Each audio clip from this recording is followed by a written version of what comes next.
तो welcome back. Okay, right to freedom का last topic चल रहा है।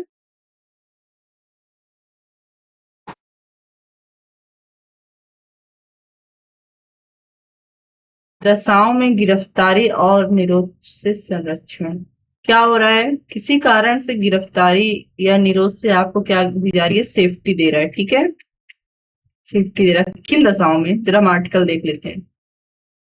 Protection against arrest and detention in certain cases. तो पूरा आर्टिकल आप पढ़ लेना।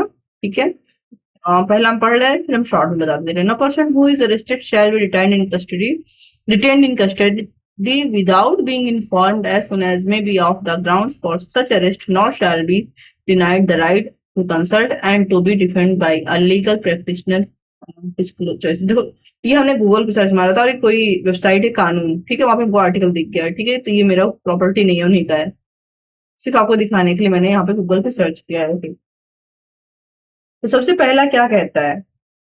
कुछ मामलों में गिरफ्तारी और नजरबंदी से संरक्षण। ठीक है, तो सबसे पहला बोलता है कि जैसे ही किसी व्यक्ति को गिरफ्तार किया जाएगा, अरेस्ट किया जाएगा, गिरफ्तार किया जाएगा या निरुद्ध किया जाएगा, ठीक है, गिरफ्तार की, तो उसको सूचना दी जाएगी। किस चीज की सूचना दी जाएगी? कि उसे क्यों गिरफ्तार किया जा रहा है, उसके गिरफ्तारी का आधार क्या है। ठीक है, और उसे अपने पसंद के विधि व्यवसायी से, जो लॉयर हो, एडवोकेट हो, जो भी हो, ठीक है, एडवोकेट, लॉयर, जो भी उसका विधि व्यवसायी होगा, लॉयर होगा, उससे क्या करेगा? उसे परामर्श करने का भी अधिकार दिया जाएगा, अपना वकील करने का उसको अधिकार दिया जाएगा। ठीक है, दूसरा क्या कहता है? अगर किसी व्यक्ति को गिरफ्तार करके गिरफ्तार किया गया है या निरुद्ध किया गया है, ठीक है, ये चीज आप सीआरपीसी मतलब बीएनएसएस में भी देखोगे, तो बोलता है 24 घंटे के अंदर उसे निकटतम मजिस्ट्रेट के समक्ष पेश किया जाएगा। ये उसका अधिकार है। 24 घंटे से अंदर बिना किसी कारण से आप उसको क्या नहीं रखोगे? जेल में नहीं रखोगे। और इसमें एक्स्ट्रा टाइम क्या होगा? जो यात्रा करने में समय लगता है, कहाँ से उस स्थान से जहां उसको गिरफ्तार रखा गया है से लेकर मजिस्ट्रेट का आने जाने का। ठीक है, लेकिन ऊपर 1 और 2 की बात निम्नलिखित पर प्रभाव नहीं डालेगी। अगर ऐसा व्यक्ति कोई शत्रु या विदेशी देश का है, तब उसको ऐसा अधिकार नहीं मिलेगा। ठीक है, या दूसरा, उसको अगर निवारक निरोध के अंतर्गत रखा गया है, तब भी ऊपर वाला अधिकार उसको नहीं मिलेगा। इसका मतलब वो शत्रु देश का है या, हाँ ठीक है, शत्रु है। कैसा शत्रु है? विदेशी देश, तो for example Pakistan, as a Pakistani उसको गिरफ्तार किया गया। सिर्फ इसलिए एज ए पाकिस्तानी गिरफ्तार किया गया है नहीं, पाकिस्तानी क्यों गिरफ्तार किया गया, उसका पीछे कोई कारण होगा ना। या निवारक निरोध में किसी को गिरफ्तार कर लिया गया है, तब उसको सूचना, कारण बताना आवश्यक नहीं है कि उसको क्यों गिरफ्तार किया गया है। और दूसरा, उसको लॉयर से मिलने का अधिकार तुरंत नहीं है। ऐसा नहीं है, एकदम नहीं है, लेकिन तुरंत परामर्श करने का अधिकार नहीं है। फिर 24 घंटे के अंदर उसको मजिस्ट्रेट के सामने प्रस्तुत करने की भी आवश्यकता नहीं है। ठीक है, नौ चौथा क्या बोलता है?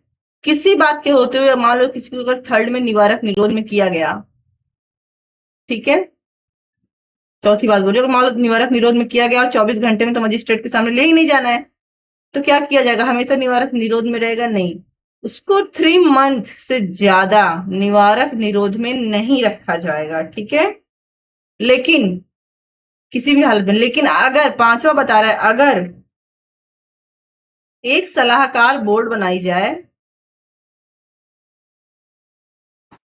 ठीक है, जिसके सदस्य कौन है? हाई कोर्ट का कोई जज जो है या था या उस योग्य है, ठीक है, और वो ऐसे सलाहकार बोर्ड जांच करे, जांच के बाद एक रिपोर्ट दे कि नहीं, आप क्या कर सकते हो, 3 महीने से ज्यादा आप उस व्यक्ति को रख सकते हो, तब रखा जाएगा। लेकिन अगर वो बोर्ड का एक छोड़ दो तो छोड़ दिया जाएगा। ठीक है, उसके बाद आई थिंक ओके,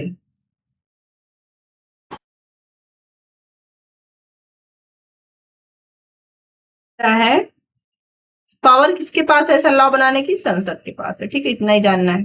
ओके,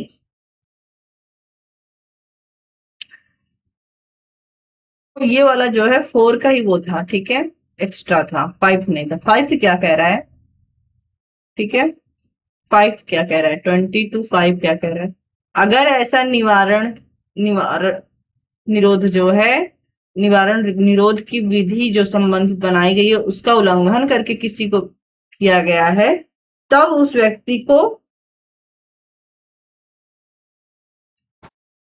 आधार बताना होगा। ठीक है, क्यों उसको निवारण निरोध में रखा गया है? अगर उसे निरोध विधि का उल्लंघन करके गिरफ्तार किया गया है, ठीक है, और उसे अपना पक्ष रखने का, अपना मतलब वकील करने का शीघ्रतम अवसर भी दिया जाएगा। ठीक है, अपना पक्ष रखने का।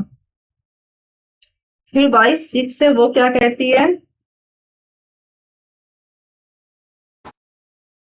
ऐसा 5वें के अंतर्गत कोई बात होती है, ठीक है,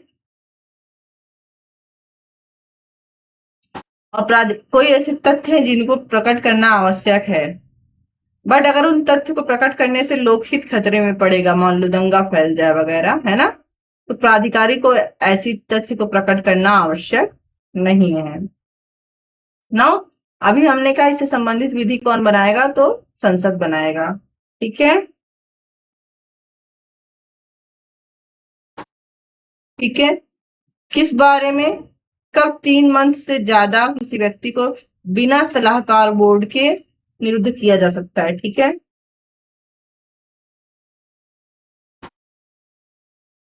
अधिकतम अवधि। तीसरा, सलाहकार जो बोर्ड होगा वो जांच करने में कौन सी प्रक्रिया अपनाएगा?